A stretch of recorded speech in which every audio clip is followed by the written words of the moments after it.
Assalamualaikum Mbak. Salam.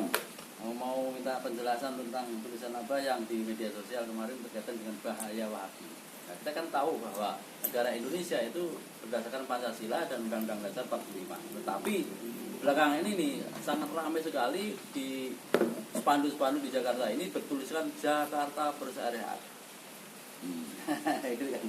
Itu kan mengancam ideologi bangsa, Pak. Nah, tanggapan Anda tentang hal ini gimana? Jadi mesti kembali segala persoalan itu kepada bentuknya. Persoalan itu kepada bangsanya. Dan persoalan itu kepada sense of crisis, sense of belonging dari bapak bangsanya. Kopi. Nah, Bung Karno itu dulu sudah memberikan wanti-wanti bahwa revolusi ini belum selesai. Revolusi ini tidak akan pernah berakhir ketika tujuan nasional yang dicita-citakan bersama mencapai kehidupan adil makmur berdasarkan Pancasila, adil yang berkemakmuran dan makmur yang berkeadilan, dan baldatun thayyibatun warabun ghafur berdasarkan cita-cita bangsa, maka revolusi ini harus berlanjut. Dan Bung Karno mengatakan revolusi belum selesai. Ini yang penting. Maknanya bukan berarti kita diem saja atau kemudian tidak waspada saja. Bukan begitu. Yang namanya revolusi belum selesai. Artinya anti revolusi, anti nasionalisme. Dan para pengkhianat bangsa itu kapanpun akan lahir. Maka Bung Karno mengatakan, di zamanku lawanku jelas. Bangsa penjajah, bangsa Spanyol, Jepang, Belanda, Portugis, jelas. Lah, zamanmu nanti itu akan mengalami pengkhianatan dan keinginan mental rendah para anak-anak bangsa yang menjadi komprator, yang menjadi penjual bangsa dan negara. Maka konsepsi yang menjadikan pemikiran ini diwujudkan di dalam pola pikir yang demikian halusnya yang dimiliki oleh Hadratul Syekh Hasyim Asy'ari. Ketika Mr. Maramis dari Indonesia Timur meminta supaya 7 kata di dalam pembukaan Undang-Undang Dasar 45 itu dicabut, Bung Karno nggak bisa jawab. Maka Bung Karno mengundang Kiai Wahid Hasyim. Kiai Wahid Hasyim kemudian mengajak kepada Bung Karno untuk sowan kepada Hadratul Syekh Hasyim Asy'ari. Apa jawabnya? Ini Indonesia, Bung. Ini Nusantara, Bung. Bukan negara Islam. Maka kalau Mr. Maramis meminta bahwa 7 kata di dalam pembukaan Undang-Undang Dasar 45 itu dicabut, kewajiban Bung sebagai pemimpin nasional untuk memenuhinya. Karena Indonesia adalah hak dari segala bangsa. Bangsa yang tinggal di sak tekliwernya bumi Nusantara. Boleh dia jumlahnya barangkali cuma sekian ribu, boleh sekian ratus ribu, sekian juta, sekian puluh juta, atau bangsa yang mayoritas, tetapi dia memiliki hak dan kewajiban yang sama. Hak dan kewajiban yang sama, hak dipilih dan hak memilih. Itu yang pertama. Yang kedua, hak hidup di negeri yang bernama Indonesia. Yang keempat, hak untuk melakukan amalan peribadatan, jalan ketaatan menuju ke Tuhannya sesuai dengan keyakinannya masing-masing. Nah, kemudian Indonesia Timur bisa diselamatkan. Keinginan Mr. Maramis yang sebenarnya bukan keinginan Mr. Maramis pribadi, tetapi Indonesia bagian timur terakomodasi. Itu pemikiran para bapak bangsa. Tetapi Bung Karno masih mengingatkan revolusi belum selesai. Artinya apa? Pengkhianat bangsa ini akan senantiasa mencoba, yang dipelopori oleh Partai Arab misalnya. Dia ingin menunjukkan Masumi misalnya, ingin menunjukkan harus ada 7 kata dalam pembukaan. Nah, Masumi sekarang menjadi partai apa? Beredar kemana-mana, ya kan? Partai Arab sekarang jadi apa? Beredar kemana-mana, nyusup kemana-mana, meracuni alam pikir kemana-mana. Dan yang namanya ideologi tidak akan pernah hilang. Jadi nggak pasti harus ngikutin Arab kan? Ya, bukan begitu. Artinya adalah bahwa mereka yang berasal dari ideologi itu akan senantiasa memasukkan cara-cara untuk menggantikan dasar negara yang namanya Pancasila ini dengan ideologi mereka. Sudah hilang nih ya, sudah hilang dari ujian perjuangannya sampai ke DPR untuk memasukkan kembali 7 kata dalam pembukaan Undang-Undang Dasar 45 sudah nggak berlaku. Susup dengan cara yang lain, Jakarta bersyariah. Oh, jadi ini sesungguhnya pengkhianatan bangsa dengan model cara yang halus memanfaatkan pilkada. Saya nggak urusan Anies mau menang, Ahok mau menang, nggak urusan, tapi jangan usik bangsa dan negaranya. Kalau usik Nusantara, usik Bumi Pertiwi, berhadapan dengan PKN. Kami sekarang, kemarin kami diem saja dihina. Macan tidurlah, macan ini. Sekarang jangan tanya. Sudah tidak bisa ditawar lagi. Nampaknya diperingatkan dengan cara halus, dengan cara ulama-ulama NU yang dengan lembah mana, sopan santun, tawaduk, malah mereka merasa seolah-olah paling jago. Mereka mengatakan bangsa pribumi, bangsa ini. Ngomongnya Arab, anain, anta, pakai budaya Arab. Pribumi yang mana? Pribumi itu kalau mau pakai Batak ya pakai Batak, itu pribumi. Dan lucu lagi, ketika Gedeon bertarung, ketika temannya Gedeon lawan mainnya, teman mainnya, membenturkan harga diri, martabat, berperang, berkeringat, bertarung, mempertahankan dan membanggakan kehormatan bangsa, menunjukkan kepada bangsa yang lain bahwa Indonesia ini adalah bangsa yang besar. Mereka pulang dengan kemenangan tanpa membedakan bahwa saya berasal dari etnis mana. Ya kok sekarang di Jakarta katanya profesor, katanya doktor, lulusan S1, S2, S3, S-teler, S-kobor, kelakuannya tidak benar semua. Tidak memiliki rasa terhormat untuk menampilkan satu sosok contoh yang baik. Padahal jiwa seorang pemimpin di dalam Al-Quran itu jelas, laqad kana lakum fi Rasulillahi uswatun hasanah. Maka seorang pemimpin harus menunjukkan contoh yang hasanah, bukan malah ini mau menelikung dari belakang.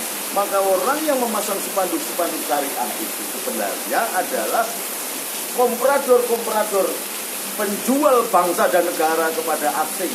Yang namanya asing bukan hanya Amerika dan Eropa, Arab juga asing. Perang polisi gimana, Pak? Ya, polisi, maka ini tidak hanya sekedar polisi, ini sudah wilayah TNI karena mengancam wawasan kebangsaan dan sekaligus wawasan pertahanan nasional kita.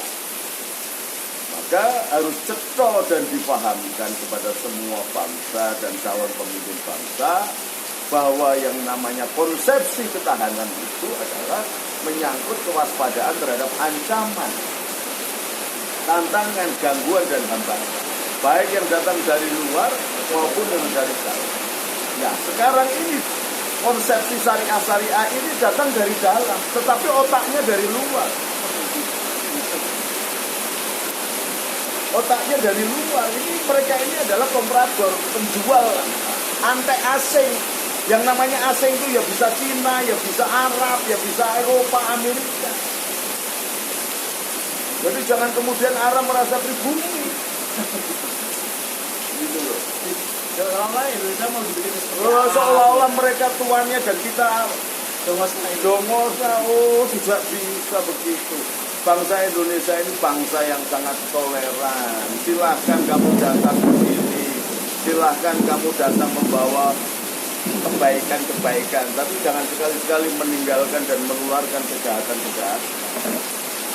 Nah ini, maka ketika ada orang mengatakan bahwa ini Jakarta mau dibikin syariah, ini adalah kudeta tak berdarah, ini adalah kudeta ideologi, dan pihak keamanan harus tanggap dan harus dicari siapa yang memasang spanduk-spanduk itu, kemudian diperiksa sebagai bentuk perlawanan dan makar yang paling serius.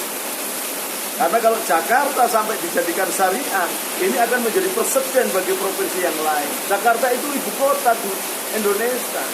Kalau ini kemudian dijadikan syariah, maka ini menggunakan teori memotong kepala ular, memotong kepala naga. Kalau kepalanya sudah dipotong, naganya hilang. Memotong kepala macan, kalau kepalanya sudah dipotong, maka tubuhnya hilang. Maka akan menjadi negara syariah. Ini adalah cara perjuangan pengkhianatan terhadap Pancasila dengan cara melampaui, dengan cara merenting. Nah, pemerintah harus sadar, Pak Jokowi yang pernah mengatakan akan membentuk lembaga Pancasila, akan memasyaratkan kembali Pancasila, jangan berhenti kepada keinginan.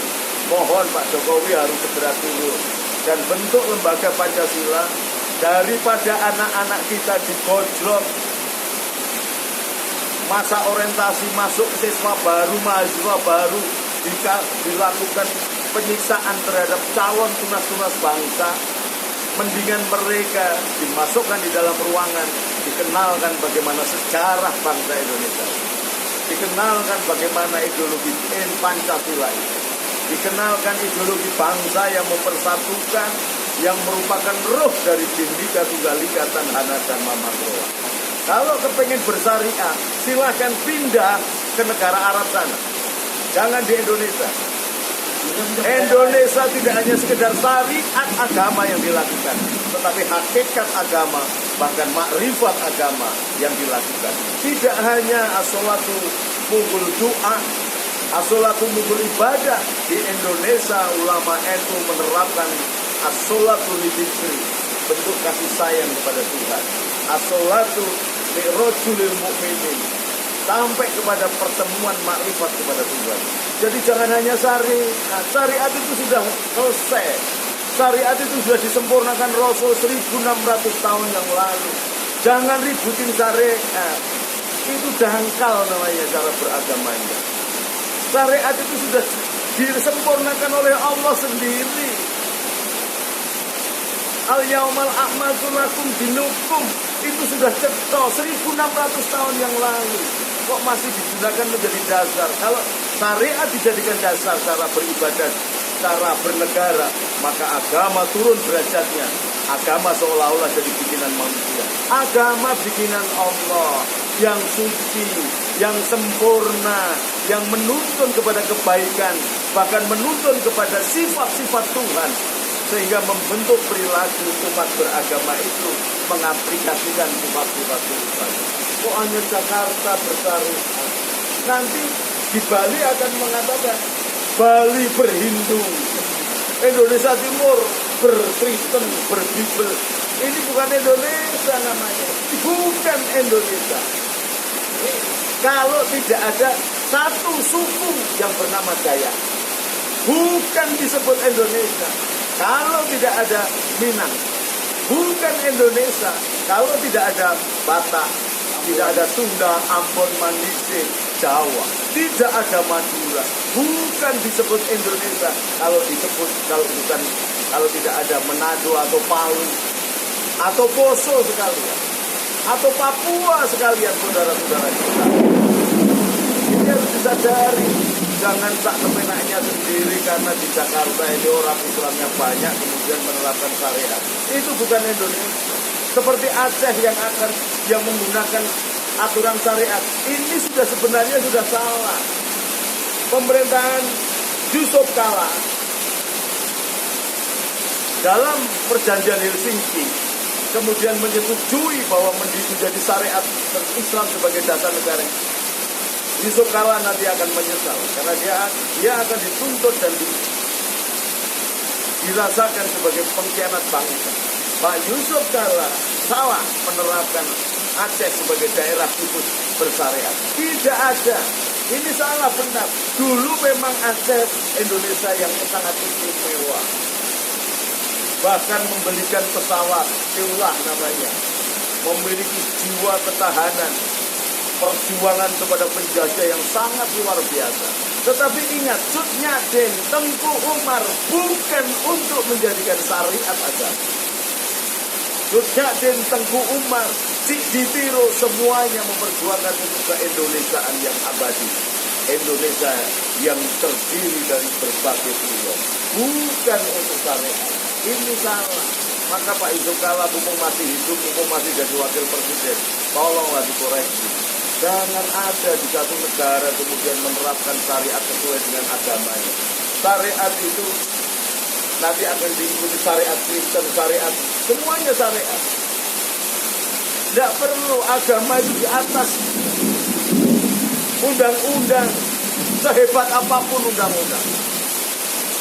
Agama itu di atas piagam kemanusiaan, hak asasi manusianya PBB.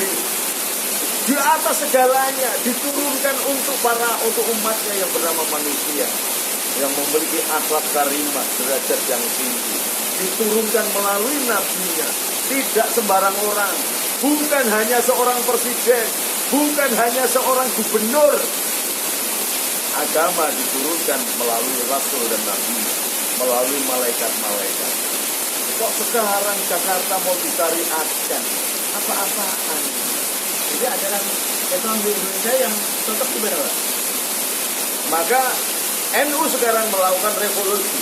Revolusi yang sesungguhnya adalah NU kembali kepada kenusantaraannya, kembali kepada keindonesiaannya.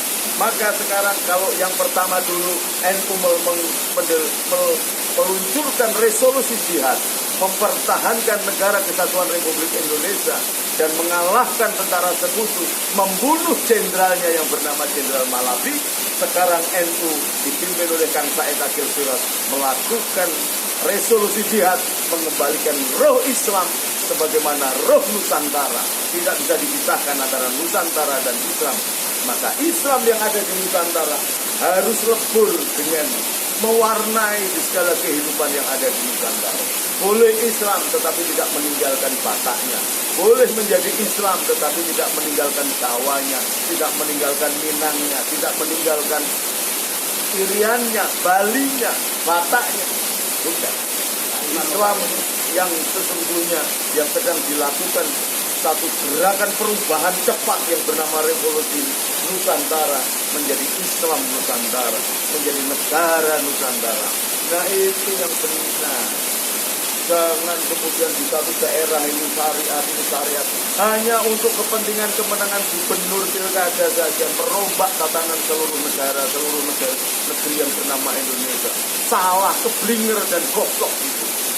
Itu juga sekaligus pengkhianatan terhadap kesetiaan nilai-nilai Pancasila. Pengkhianatan terhadap dasar negara dan ideologi bangsa. Tolong, Pak Polisi, tentara, turun ke lapangan. Periksa mereka, jangan dibiarkan. Kita harus menggunakan konsepsi Jawa, bolot, bupak, bujang, esem sang bupati. Mereka ini bangsa ini orang-orang yang tidak berakal, pintar tapi tidak berakal karena emosionalnya. Maka perlu dibupak. Tetapi kalau orang yang bijaksana hanya senyum aja bisa ngerti bahwa dirinya salah. Mereka sampai teriakin, sampai hambat, sampai halang, sampai tidak bisa, harus ditupak. Dan mulai diperiksa mereka-mereka ini. Siapa biangnya? Ini sudah pemberontakan serius, bukan hanya sekedar makar. Menjadikan Jakarta bersyariah, itu pemberontakan serius. Saya juga minta kepada TNI dan Polri, kalau ada seorang memakai pakaian polisi, pangkatnya kopral. Kalau ada seorang memakai pakaian tentara, pangkatnya barangkali barada atau prajurit 1, strip merah saja. Tapi dia bukan tentara atau dia bukan polisi, itu namanya tentara gadungan dan polisi gadungan. Pasti ditangkap. Di Jakarta ini ada gubernur gadungan yang dilantik sebagai gubernur tandingan dan ternyata tidak diapa-apakan. Nunggu apa lagi? Berarti kan pemberontakan itu. Ini jelas makar. Apa kami yang harus bergerak sendiri? Daerah ini jangan sampai seperti PKI. Jangan sampai seperti PKI ketika Jakarta belum apa-apa. Bapak angkat saya yang namanya Hadratus Syekh Roko Kiai Haji Munasir Ali yang pembentuk tentara Hizbullah pertama, pembentuk tentara TKR pertama, dan sekaligus salah satu komandan yang memimpin perlawanan terhadap tentara sekutu. melakukan pembantaian dulu terhadap PKI. Jangan sampai Jakarta terlambat berantisipasi. Daerah sudah bergerak, Semarang sudah bergerak, seluruh daerah akan bergerak. Harus segera, jangan sampai bangsa kita menjadi korban atas hasutan dan politiker yang dilakukan musuh-musuh negara yang menjadikan umpan anak-anak bangsa terbaik. Banyak mereka yang tidak paham.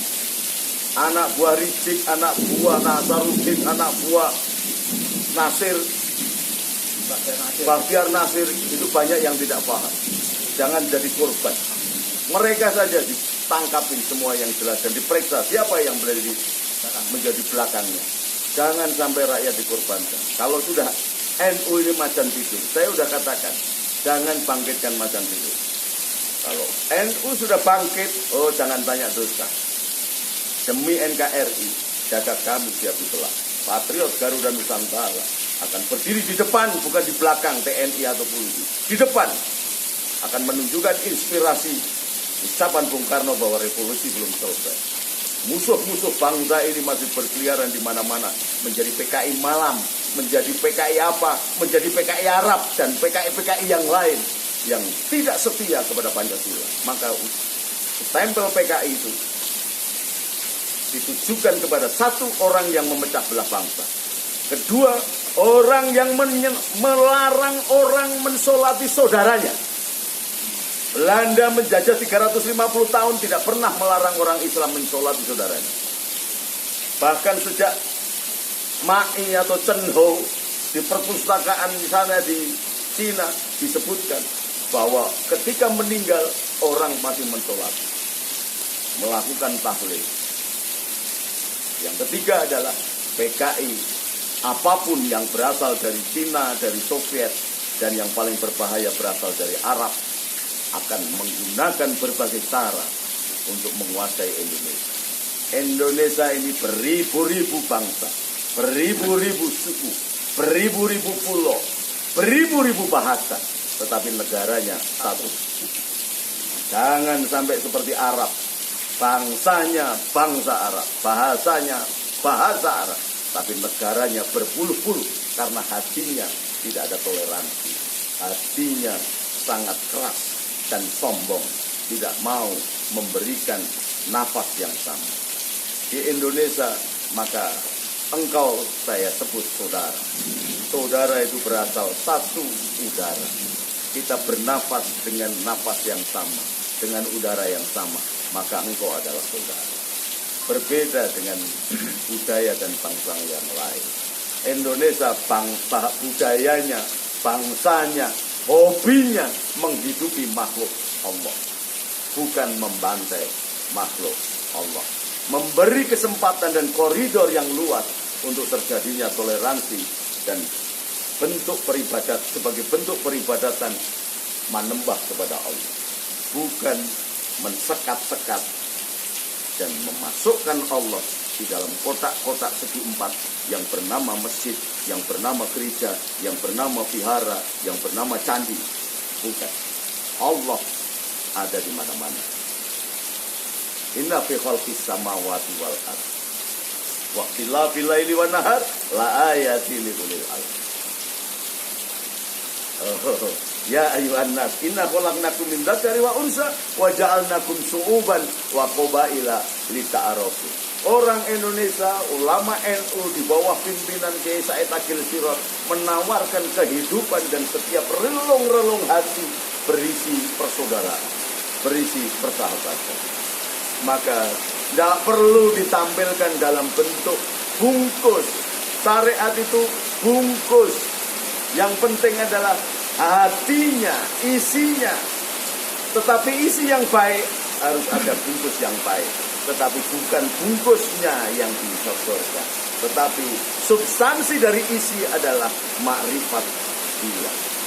Berbangsa Indonesia harus makrifat kepada Allah. Tidak sekedar menampilkan bungkus atau sekedar isi. Tetapi ketiganya menjadi satu kelengkapan yang sama. Iqrar bil lisan, tasdik bil qalbi, amal bil arti. Jadi ini tidak cemen-cemen Mas Jakti. Soal syariat ini nggak cemen-cemen. Ini adalah strategi triki dari musuh-musuh negara yang akan merombak Pancasila dan Undang-Undang Dasar 45 dengan cara mudah. Kalau Jakarta bersyariah, maka provinsi lain akan meniru.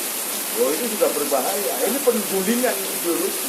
Karena kan di daerah-daerah ini kan HTI lagi copot nih. Ya. Sementara Banser dan PGN serta ormas-ormas yang lain yang bisa NKRI itu membubarkan. Itu gimana? Nah, itu salah satu bentuk. Jangan sampai itu menjadi gerakan liar. Gerakan yang tidak terkendali. Kalau sudah Banser turun, Banser itu dimaki-maki setiap hari. Pakar Nusa dimaki-maki setiap hari. Kiai NU dimaki-maki setiap hari. Tetapi ada tata pasarnya. Karena memaki pribadi. Tapi ketika mengganggu ketentraman ideologi bangsa dan negara, maka Banser, Ansor, NU, Pakar Nusa, dan saya sebagai Ketua Dewan Kos Pendekar Pakar Nusa se-Indonesia PPNU, sekaligus sebagai pendiri Patriot Garuda Nusantara, akan berdiri paling depan. Rawe rantas, malang tuntas. Saatnya kita menjadi Bimo Seno yang ketika muncul Kurupati tidak hanya dipukul tetapi dijuing-juing, dibelah-belah, karena dia adalah pengkhianat bangsa. Sampai ketemu lagi. Assalamualaikum warahmatullahi wabarakatuh.